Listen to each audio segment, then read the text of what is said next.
పూత పోసినట్లుగా ఉండే చక్కటి శరీర ఆకృతి ఆత్మవిశ్వాసానికే కాదు, నిజంగా చెప్పాలంటే అది ఒక మంచి ఆరోగ్యానికి సంకేతం. అయితే ఒక వయసు వచ్చిన తర్వాత ఈ ఆత్మవిశ్వాసాన్ని కూడా దెబ్బతీసే ఈ పరిస్థితులు కలుగుతాయి.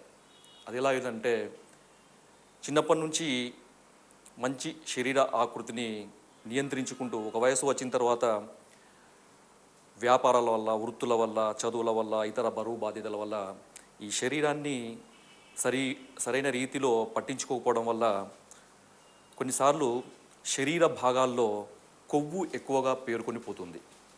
అంటే మామూలుగా అయితే ఒబేసిటీ అని అంటారు. ఈ ఒబేసిటీలో శరీరంలో ఉండే చేతులు, కాళ్ళు, తొడలు, పిరుదులు ఈ అన్ని భాగాలలో కొవ్వు పేరుకొని ఆ శరీరాకృతి చూడగానే ఒక లావెక్కిన దానిలాగా కనబడుతుంది. దీన్ని సెంట్రల్ ఒబేసిటీ అని అంటారు. ఈ సెంట్రల్ ఒబేసిటీ అనేది ఎలా కనబడుతుందో మనం ఇప్పుడు చూద్దాం. మామూలు స్థౌల్యంతో అంటే ఒబేసిటీతో వారితో పోల్చుకుంటే ఈ సెంట్రల్ ఒబేసిటీ ఉన్న వాళ్ళలో ఈ పొట్ట భాగంలో విపరీతమైన కొవ్వు చేరుతుంది. ముఖ్యంగా చెప్పాలంటే శరీర అంతర్భాగాలు అంటే విసర అంటారు. ఆ విసరాకును ఈ పొట్ట కండరాలకు మధ్య ఈ రెండింటిని వేరు చేసే ఒక పొర ఉంటుంది. దాన్ని విసరల్ పెరిటోనియం అని అంటారు. ఈ విసరల్ పెరిటోనియములో ఈ కొవ్వు అధికంగా పేరుకొని పోవడం అనేదే ఈ సెంట్రల్ ఒబేసిటీలో కలిగే ఒక మార్పు. ఇలా పొట్టలో అధికంగా కొవ్వు చేరుకుపోయి అధిక బరువు పెరగడం వల్ల నడవడానికి, మాట్లాడడానికి, కొన్నిసార్లు ఎక్కువసేపు కూర్చోవడానికి, ఏదైనా ప్రయాణం చేయడానికి, కింద పడ్డ వస్తువు తీయడానికి చాలా ఇబ్బంది పడుతుంటారు. ఇది ఇంకా కనుక పెరిగితే నడుము భాగంలో ఒక రకమైన ఒత్తిడి, అంటే ఈ పొట్టలో అధికంగా బరువు చేరుకుపోవడం వల్ల దాని యొక్క ఫలితము ఈ వెన్నుపూసల మీద ఉంటుంది. ముఖ్యంగా నడుము భాగంలో ఉండే లంబార్ వర్టెబ్రే మీద ఉంటుంది.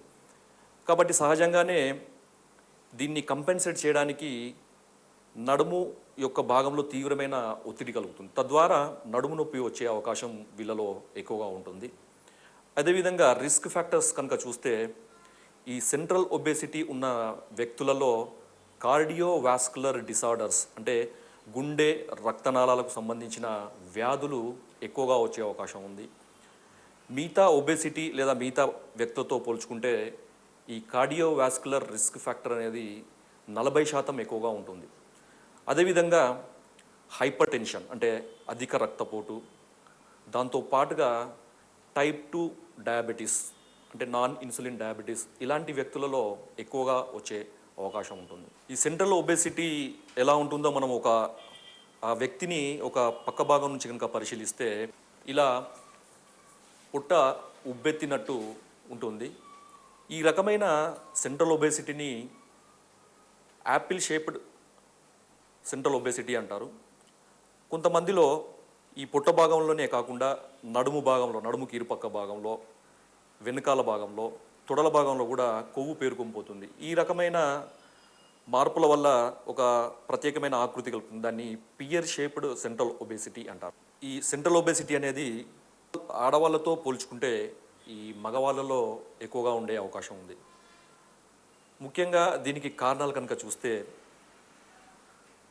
తినగానే పడుకోవడం లేదా తినగానే రెస్ట్ తీసుకోవడము, ఎక్కువగా కొవ్వు ఉండే ఆహార పదార్థాలను తీసుకోవడము, అదేవిధంగా ఆహారాన్ని పలుమార్లు తీసుకోవడం, నిద్ర ఎక్కువగా పోవడం, ఇలాంటి కారణాల వల్ల ఈ సెంట్రల్ ఒబేసిటీ వచ్చే అవకాశం ఉంది. అదేవిధంగా కొంతమందిలో వంశ పారంపర్యము అనేది కూడా ఒక కారణంగా ఉంటుంది. ఇలాంటి సెంట్రల్ ఒబేసిటీ సమస్య తగ్గడానికి మందుల కంటే ఈ పొట్ట మీద ప్రయోగించే ఔషధాలు చాలా చక్కగా పనిచేస్తాయి.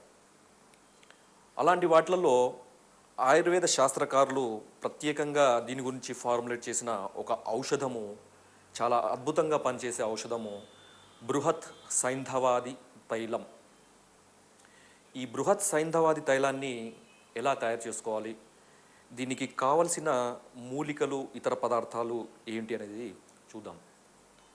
ముఖ్యంగా బృహత్ సైంధవం తైలము తయారు చేయడానికి ఉపయోగపడే మూలికలు 16.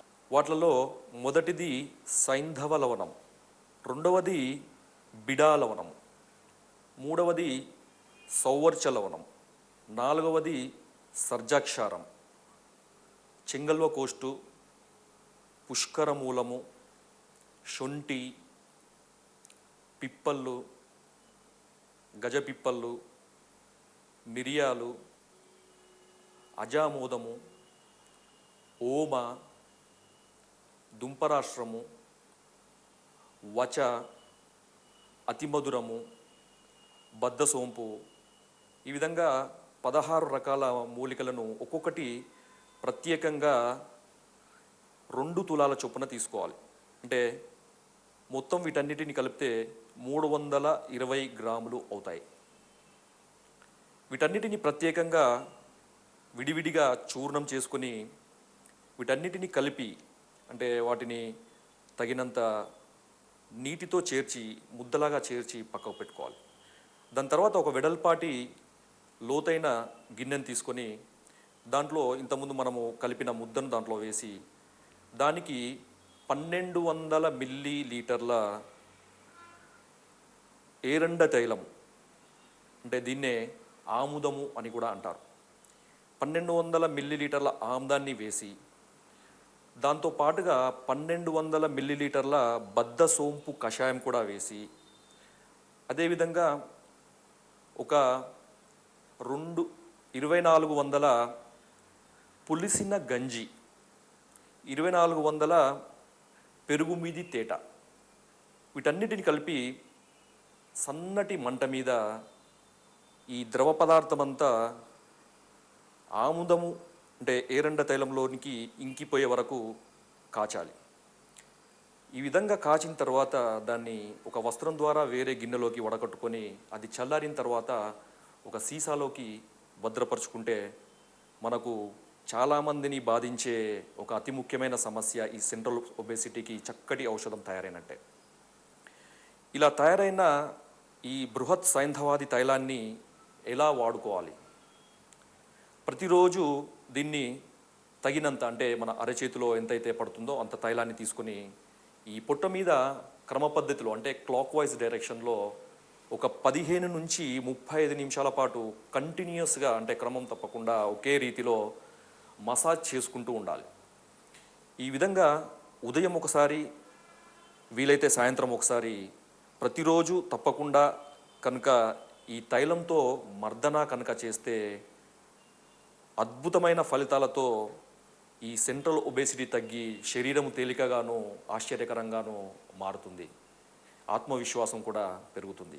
కాబట్టి ఇది మూలికలు ఎక్కువగా ఉన్నప్పటికీ, శ్రమ ఎక్కువగా ఉన్నప్పటికీ అద్భుత ఫలితాలను ఇస్తుంది. కాబట్టి ఈ సెంట్రల్ ఒబేసిటీ తగ్గడానికి రకరకాల ఎక్సర్సైజులు, ఇతర రకాలమైన కార్యక్రమాలు, మందులు అవి వాడే బదులు తేలికగా ఉపయోగించుకునే వీలుగల ఈ బృహత్ సైంధవాన్ని వాడి చక్కటి ఫలితాలు పొందవచ్చు.